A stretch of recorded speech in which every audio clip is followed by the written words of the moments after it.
It was about 2 months ago. I was having trouble paying the rent, bills were piling up, and my ex wasn't helping at all. I was desperate, but trying to keep it together for my daughter's sake. One day, I saw an ad on Craigslist offering a job at an industrial warehouse. The pay was good, hourly wages, immediate start. It seemed strange, but I had to take a chance.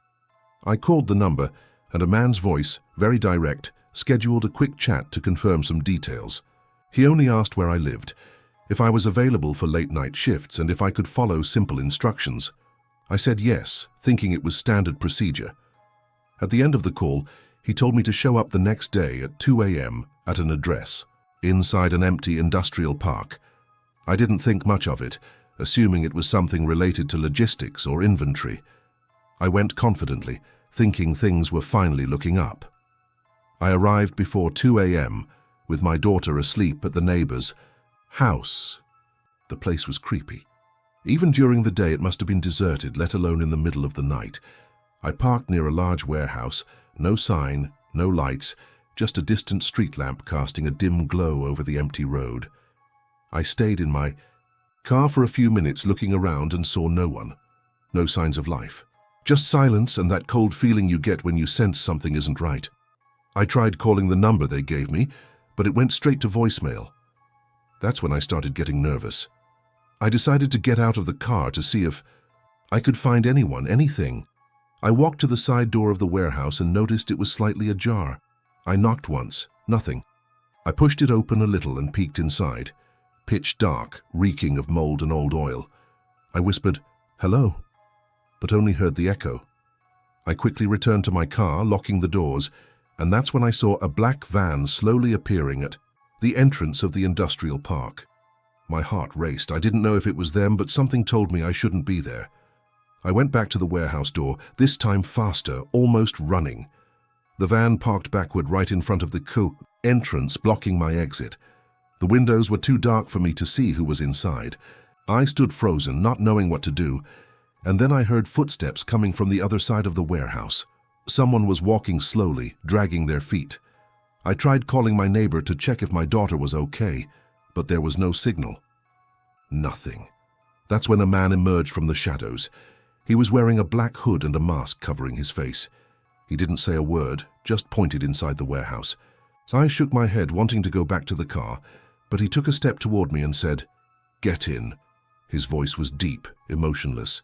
My instincts screamed to run, but my legs froze. I was alone, without my phone, surrounded by silence and darkness. And that van was still blocking my way. It was the first time I felt real fear, not of what I could see, but of what I couldn't. I went in. I had no choice. The man followed me silently without saying a word. Inside the warehouse, the darkness was almost complete. Only a faint light from the far end allowed me to see a little. The floor was cracked concrete, covered in dried oil stains that had accumulated over years. The smell was worse inside, heavy with mold and old metal. I began to hear a low noise like a hum, but I couldn't tell where it was coming from. My eyes adjusted, and I started noticing stacks of boxes along the sides, some open, others sealed with thick tape. There were bloodstains on the floor. At first I thought it was paint, but when I looked closer, I saw the dark shine and smelled the metallic scent. That's when my whole body froze. I wasn't at a job. I was somewhere I shouldn't be. The man stopped behind me and said, "Stay quiet, and it'll be quick." That's when I heard someone crying softly from the other side of the warehouse. When I heard the crying, a chill ran up my spine that's impossible to describe. It wasn't just fear. It was real panic, the kind that makes your heart beat so hard you think it's going to burst out of your chest. The man behind me didn't move, but I knew I was being watched. I walked slowly toward the sound, too afraid to look back. As I got closer, I saw a figure huddled between two stacks of boxes. It was an older woman, her hands tied, and a cloth gagging her mouth. She was trembling violently, with marks on her arms, scratches and bruises. When she saw me, her eyes widened, and she started shaking her head as if begging me not to stay. That's when I realized this wasn't just a random kidnapping. It seemed organized. There were boxes, duct tape, ropes, rolls of bubble wrap in the corner of the warehouse. And blood. A lot of blood. Some trails on the floor, stains on the walls. Then I heard another sound, a low growl, almost animalistic. That's when I saw the other person. It was a man, also tied up, but he was different. He seemed drugged or injured. A cloth covered part of his face, and his legs were bound with a thin chain attached to the floor. He groaned softly as if waking up. That's when I heard the van's engine start again. The masked man turned to me and said, "It's your turn now." I started backing away, but he was fast. He grabbed my arm tightly and shoved me to the ground. I fell hard, my knee hitting the concrete, and pain shot through my entire leg. He pulled a rope from his pocket and tried to tie my hands. I fought back. I kicked, bit, did everything I could. I managed to break free for a second and ran to the other side of the warehouse, thinking there might be an emergency exit. But when I got there, I realized it was fake, just painted on the wall. That's when it hit me. No one goes in there to work. They go in to disappear. That's when the van came in. Literally. It crashed through the metal gate of the warehouse and crept forward in slow motion, headlights off. The sound of the engine echoed in that empty space like thunder in my head. I was paralyzed, unsure where to run, and I saw two more. People getting out of the van. A woman wearing thick gloves and a tall man with a blood-stained shirt.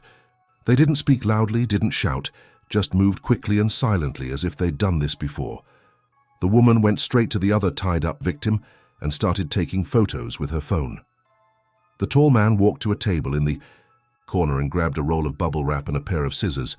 That's when I realized they were packaging the people, as if they were merchandise. My stomach churned. I threw up right there, out of fear and disgust. All of this was real, and I was in the middle of it. That's when I heard the sound of a door slamming behind me. Someone had arrived, or left. I didn't know if it was one of them or my only chance to escape.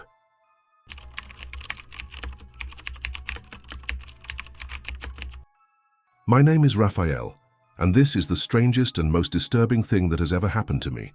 It's been just over a month since I lost my dog, Thor, a golden retriever I'd had for nearly 13 years.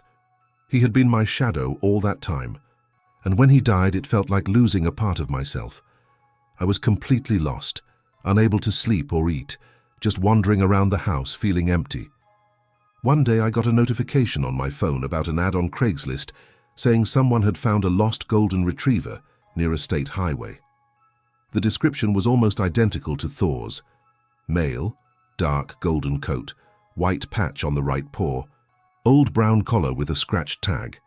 It was too much of a coincidence to ignore. I contacted the person, and they responded quickly, saying they had found the dog a few days earlier, but had only managed to post the ad now. They said they couldn't take him to a shelter because of allergies, and asked if I could come pick him up where he was. It sounded a bit strange, but I was so desperate to believe Thor was still alive that I didn't think twice. We arranged to meet on a dirt road far from the city at 8 p.m. that same day. I arrived with my heart racing, hoping to hear that familiar bark, but nothing I imagined happened. When I got there, it was already dark. It was a dead-end dirt road, surrounded by bushes on both sides, with that eerie silence that makes your ears itch. There was only one street lamp near the rusty gate of an abandoned farm. The rest was darkness. I parked my car and waited, looking around. My heart raced when I saw a figure slowly emerging from between the trees. It was a woman, tall, wearing a dark coat with a hood, but I couldn't see her face clearly because she kept her head down. She was holding a leash, but there was no dog at the end of it. I waved and asked if Thor was nearby. She didn't respond right away, just stared at me. Then, in a very low voice, she asked, "Did you come alone?" I said yes, and she told me to follow her. I started walking, but I felt a chill in my stomach. Something was wrong. There was no barking, no smell of a dog, nothing, just the wind in the trees and the sound of our footsteps. And that's when I realized she wasn't leading me to any place where a dog would be. She led me to the back of the property, near an old shed with broken windows and a half-open door. I was already starting to get nervous, so I asked again where Thor was. She stopped, turned to me and said without any emotion, "He doesn't exist." I was in shock. I didn't understand anything. I asked if this was a joke, if someone was pranking me, but she just repeated, "You came because you needed to believe. Everyone needs to believe in something." That's when I heard another step coming from inside the shed. Another person appeared, this time a man, also dressed in black, wearing gloves and sunglasses even at night. He was holding a folder with papers and told me to go inside. He said it as if it were normal, like a medical appointment. I didn't want to go, but the two of them just stared at me without blinking. Neither of them seemed right. There was something off about the way they moved, the way they breathed. That's when I realized I wasn't there because of a dog. I was there because of what I was feeling, because of my grief, and they knew it. They knew exactly how to find me. I went into the shed without fully understanding why I was doing it. Maybe it was the shock, maybe curiosity, or maybe I was so lost after Thor's death that anything seemed valid to fill that void. Inside it was dark, with only a faint light hanging from the ceiling, swaying slowly, as if someone had just passed through. The floor was cracked concrete, smelling of mold and rust. There were folding chairs leaning against the wall and a small table with folders and papers on top. Everything looked improvised, like it was an office set up in a hurry. The woman went to the table and picked up a pen. The man stayed near the door, never taking his eyes off me. She asked me for my full name, how old I was, if I had recently experienced any loss. I gave her a confused look and answered quietly. She wrote everything down without expression. Then she asked me, "Do you miss him?" It was a simple question, but it hit hard. I wasn't expecting it. I started stammering, saying of course I missed him, that he was my family. And then she said something that froze my blood. "We can give him back to you, but you have to really want it." That's when I realized this wasn't a kidnapping, nor some stupid prank. It was something else, something much more disturbing.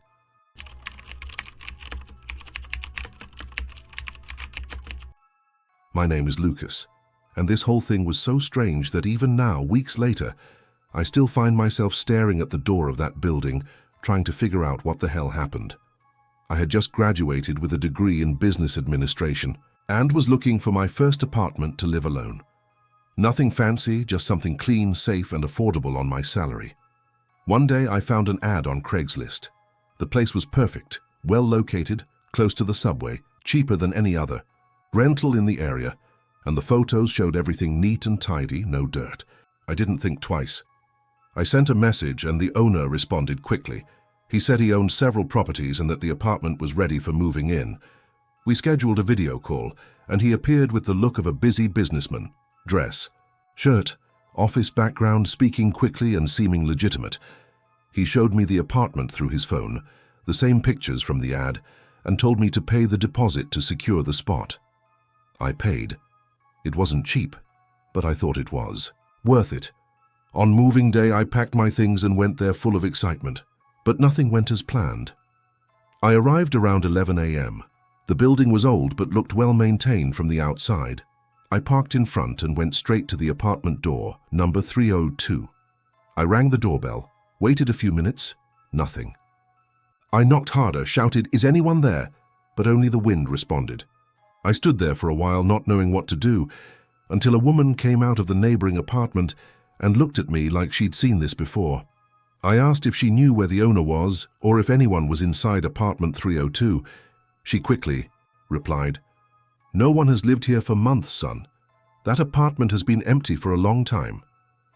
I was confused and said I had paid the deposit and arranged to meet the owner today. She shook her head and said, "Others have come here before.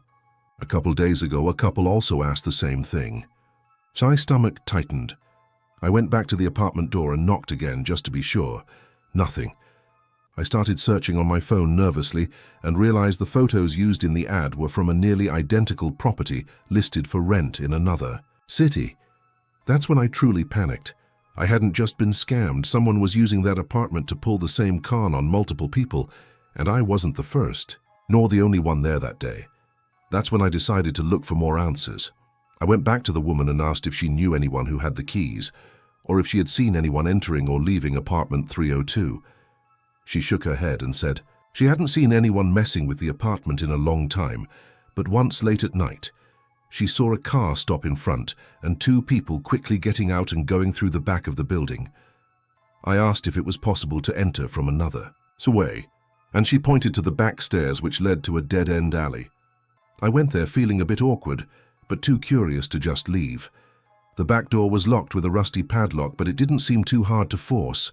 I tried pushing it just to test, and to my surprise, it gave a little, as if someone had been there recently. I looked back to see if anyone was watching me and slowly went in. The internal hallway was dark and smelled of mold. The ceiling lights flickered occasionally, and I could hear the wind whistling through the cracks in the windows. I was alone, or at least I thought I was. My name is Andrew, I'm 28 years old, and I'm an amateur photographer. Not a professional, but I've always been interested in old cameras, especially manual ones. A few months ago, I bought a Nikon FM2 at a thrift store for a ridiculous price. Later I found out it was worth much more than what I paid.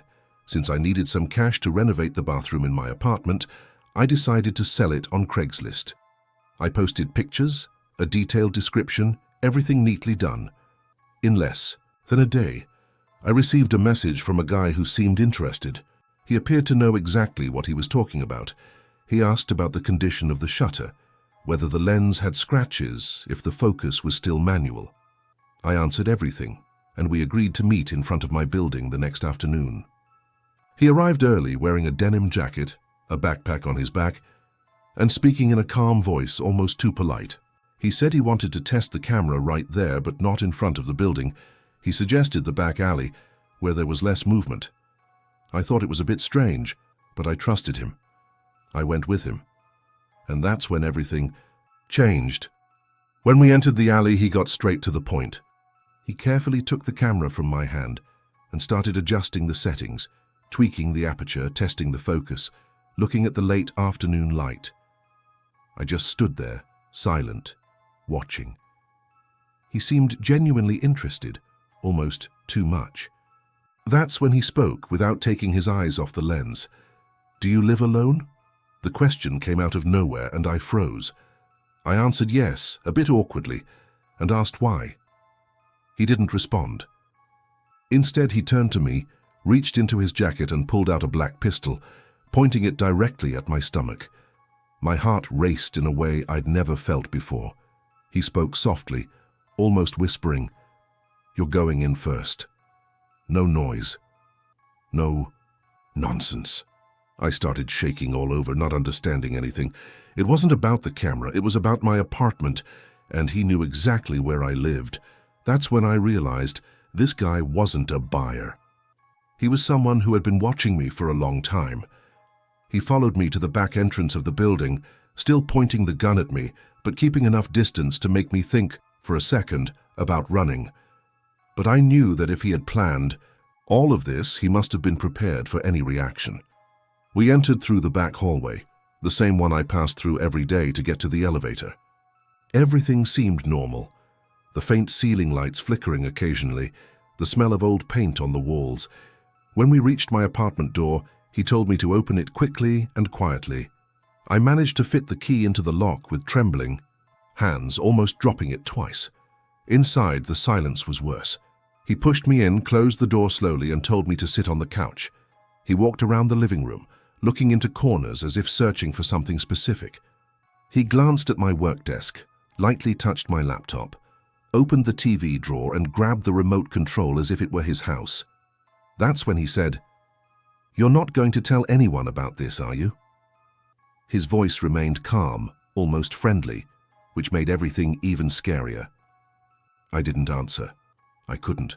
I just sat there, not understanding why he specifically wanted my apartment and what he intended to do there. That's when he took off his backpack and started pulling things out. A roll of duct tape, latex, gloves, a small flashlight, and a black cloth. My heart raced again. He wasn't just armed to rob me, he had a plan. He went to the living room window and slowly closed the blinds, one by one, without rushing, as if he had all the time in the world. Then he went down the hallway and checked each door, inspecting the bedrooms, the bathroom, the kitchen.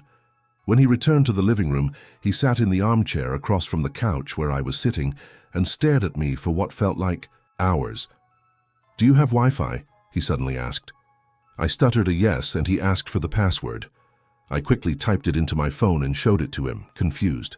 He grabbed the laptop, opened something I couldn't see, and spent a few minutes typing without saying a word. Then he stood up and said, "You'll stay here quiet until I leave. If you move before I do, I'll come back, and it won't be pleasant." That's when I realized I wasn't the target. I was just the means. He needed my house for some reason, and I had no idea what was happening there. But one thing was certain.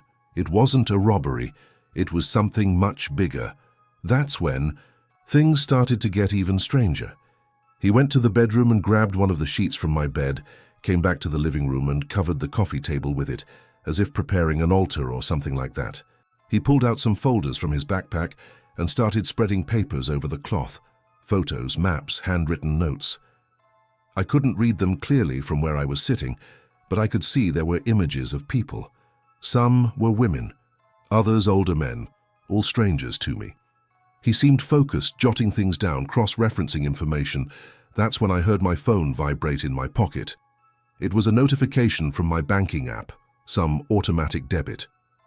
The sound made him glance in my direction, and without saying a word, he went to the kitchen, opened a drawer, and pulled out a small serrated knife. My heart raced again. He held the knife for a few seconds, just staring at it, as if deciding something. Then he put it back in the drawer and closed it slowly. He stayed silent for a while, then suddenly asked, "Do you have neighbors?" I said yes, that there were people in the 2 apartments next to mine. He asked if anyone had ever bothered me, if anyone had ever entered without permission. I said no, confused, and he replied with something that haunts me to this day.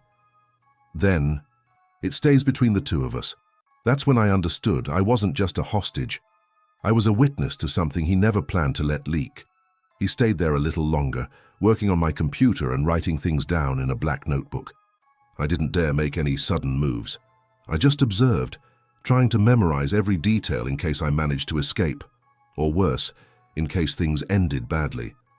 Every now and then he would stop and look at me, as if analyzing me. Not with anger, not with fear, but with curiosity. That's when he suddenly asked, "Have you ever had to choose between yourself and someone else?" I answered no, not really understanding where he was going with it. He slowly shook his head and said, "One day you'll have to choose, and it'll be quick." That chilled me to the bone. His voice was calm, almost sad. That's when I realized he wasn't. There by chance, there was a pattern, a method, and I had fallen into it because of an old camera. When he packed everything back into his backpack, he went to the door and stared at me one last time. "You'll wait 5 minutes after I leave. After that, do whatever you want." He opened. The door slowly looked both ways down the hallway and disappeared. I was alone again, shaking, cold sweat running down my back, not understanding anything. 5 minutes later, I left the apartment and went straight to the first neighbor I saw. I called the police as soon as I got to their place. When the officers arrived, I told them everything. They looked around inside, and one of them asked if I had ever done anything similar to anyone. I said no, and that's when one of the officers whispered to the other, "We've had another case like this week." That's when I realized I wasn't the first, and I probably wouldn't be the last.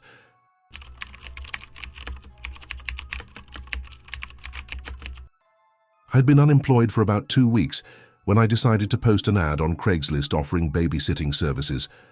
I didn't have much experience with older kids, but I had taken care of a few babies for a few hours here and there while in college, so I thought I could help out. On the same day I posted the ad, I received a message from a woman named Sarah. She said she needed someone to spend the night with her kids on Saturday because she and her husband had a family emergency out of town. The pay was absurd, almost 3 times what I expected to earn in an entire weekend.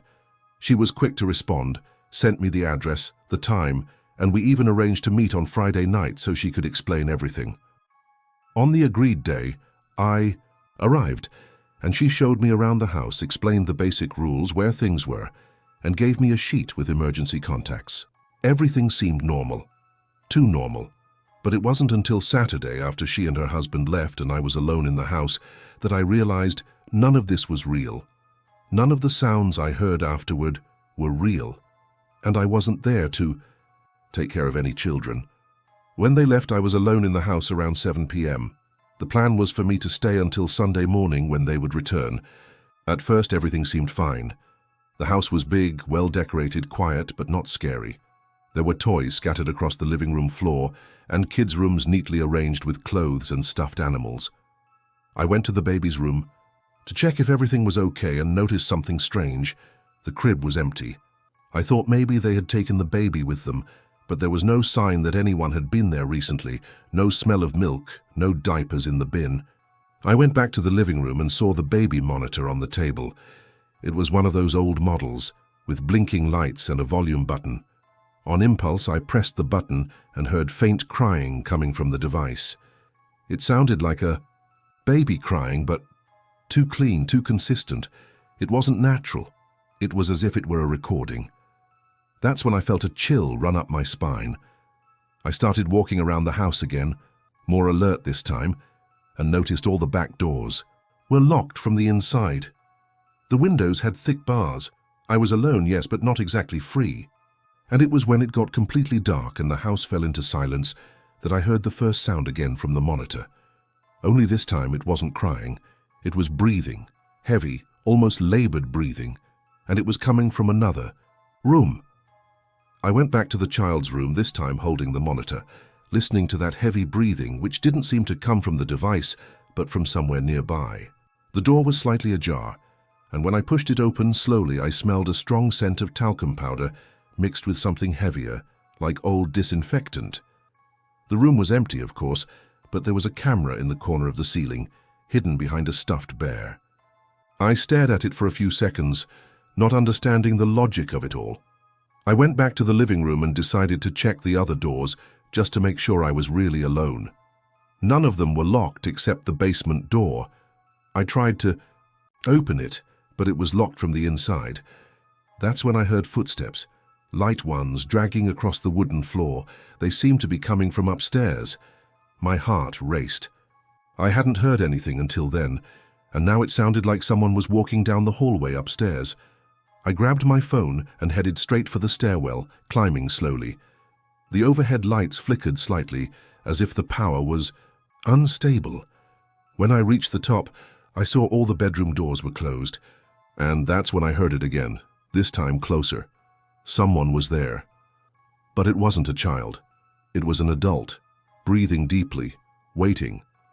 And I realized too late that I hadn't been hired to take care of anyone. I was there for something or someone else. That's when the breathing stopped, just like that. The silence returned, heavy, as if I'd imagined everything.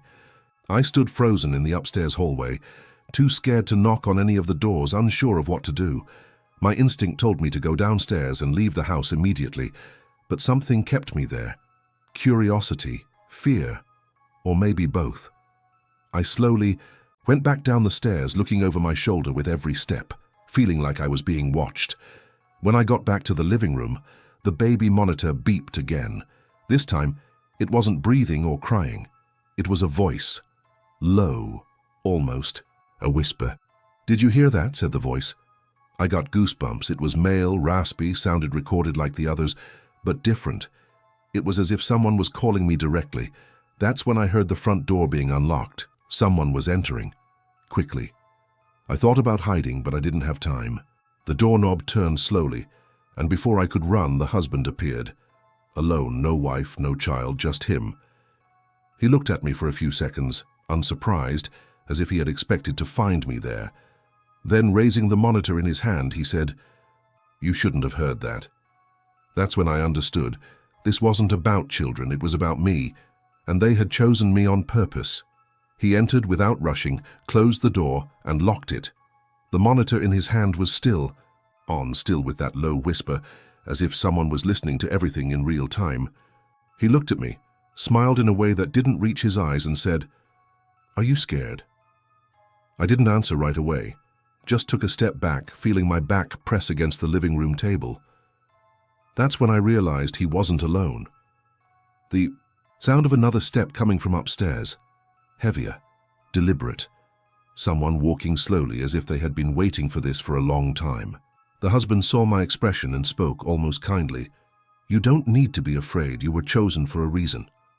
I asked where his wife was, where the children were, but he just shook his head and replied, "There's no one else here but the three of us." My heart raced. I wanted to run, scream, do anything, but my feet felt glued to the floor. That's when I heard the voice again, this time louder on the monitor. "She can hear us now." And then the sound of a door opening upstairs. Footsteps. Descending the stairs, one by one, slowly, each one closer. And I knew right then that I should never have entered this house. I stood frozen, unable to look away from the staircase. Each step descending sounded heavier than the last, as if whoever was coming was something larger than a person.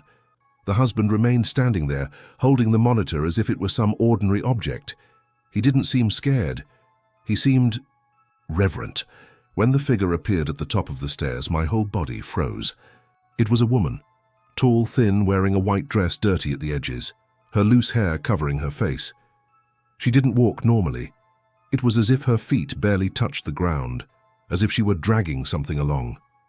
When she reached the last step, she stopped and slowly raised her face. Her eyes were open, but they had no expression. They just stared at me, empty. And that's when she said softly, almost whispering, "You came to stay." The husband turned to her and said something I couldn't understand. It sounded like a prayer or an instruction. The woman in white nodded and began walking toward me. That's when I ran. I ran to the door, only to realize it was locked. To see that the monitor, still on the table, now showed my image, as if someone was watching me from afar. I screamed, pounded on the door, begged neighbors I didn't even know. No one came. No one showed up. And that's when I felt a cold hand on my shoulder and understood. I hadn't been hired to take care of anyone. I'd been part of the plan from the start.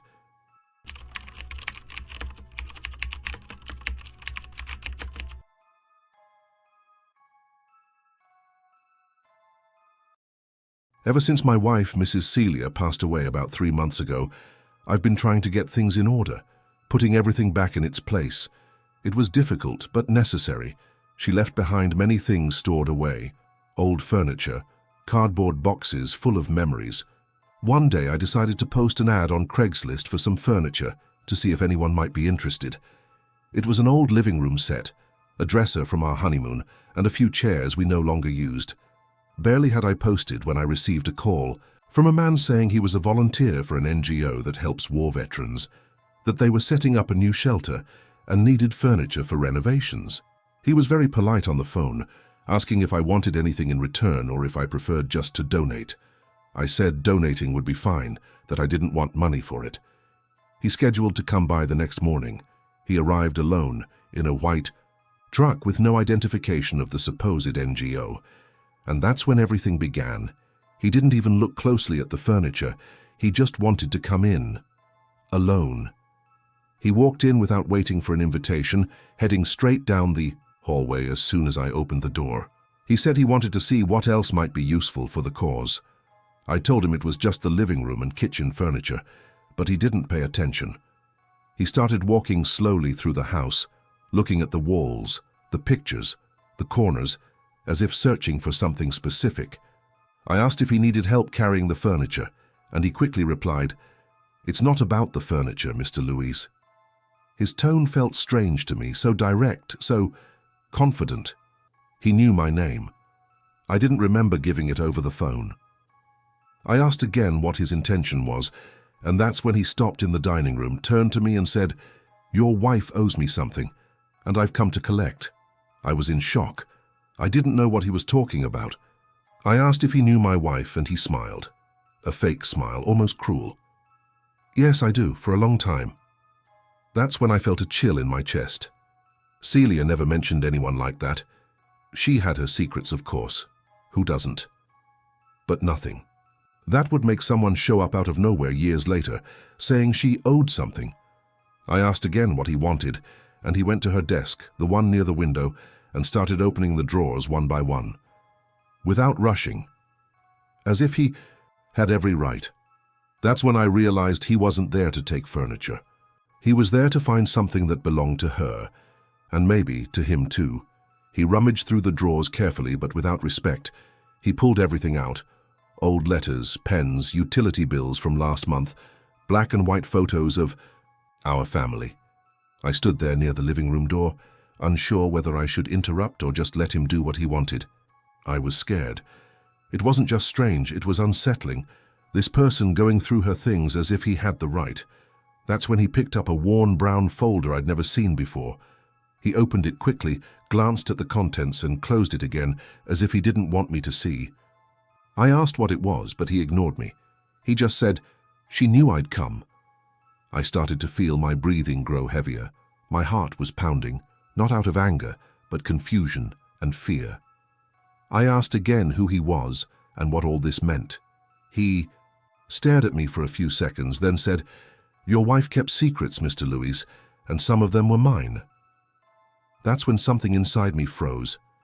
Celia was never the type to hide big things from me, or at least I thought she wasn't. But this man, he seemed certain of what he was doing there, as if he had been in that house before, as if he knew where to look. And that's when he went to the stairs and asked emotionlessly, "Can I see her room?"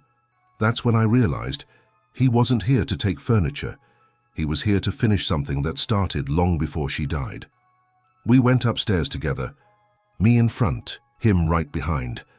The sound of our footsteps on the stairs seemed louder than it should have been, as if the house was too empty to bear the weight of this visit.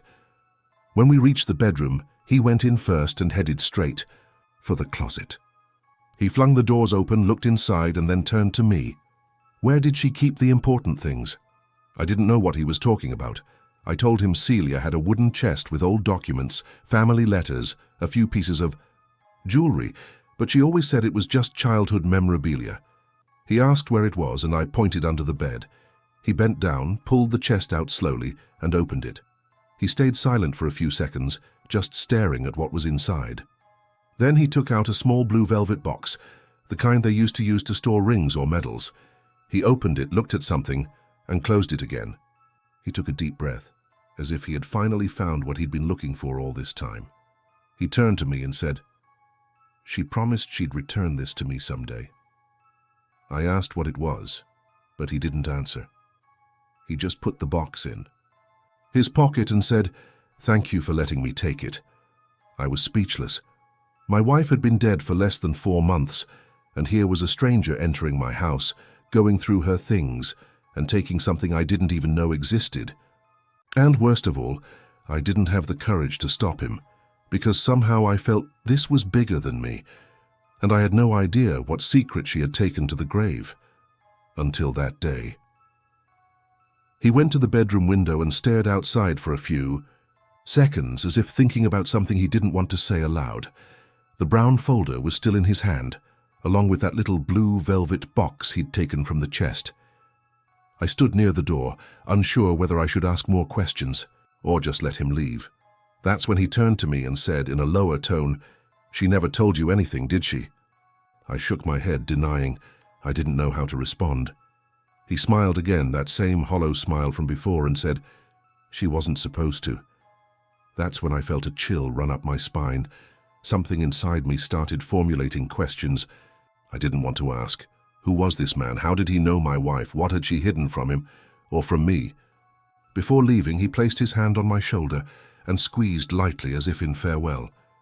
"She loved you," he said, "but not all love is clean." With that, he went down the stairs and walked out through the hallway, tucking the folder under his arm. I stood there alone in the room where I had slept with Celia for over 40 years, wondering how many things I never knew about the woman with whom I had built my life.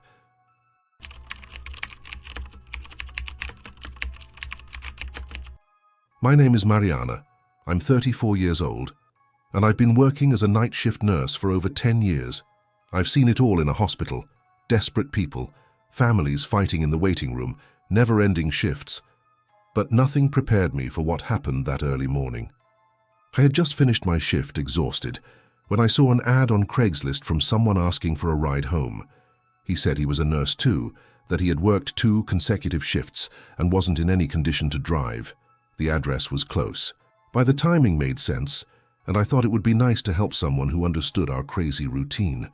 I accepted the ride request through the app, picked him up in front of a gas station at 5:10 a.m., still dark outside. He got into the car, nodded a greeting, and said his name was Eduardo. He looked really tired, stained scrubs, deep dark circles under his eyes. I started driving, and everything seemed normal until he changed the destination. That's when I realized this guy wasn't there by chance. He knew who I was before he even got into my car.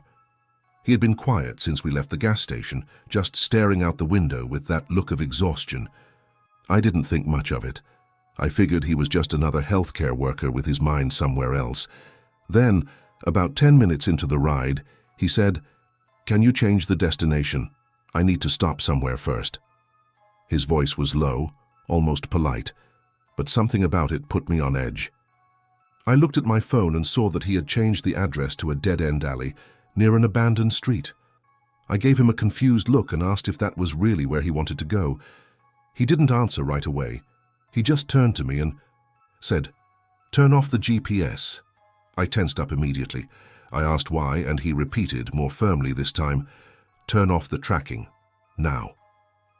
There was something in his tone that left no room for argument. My fingers were shaking as I opened the app and put my phone on airplane mode.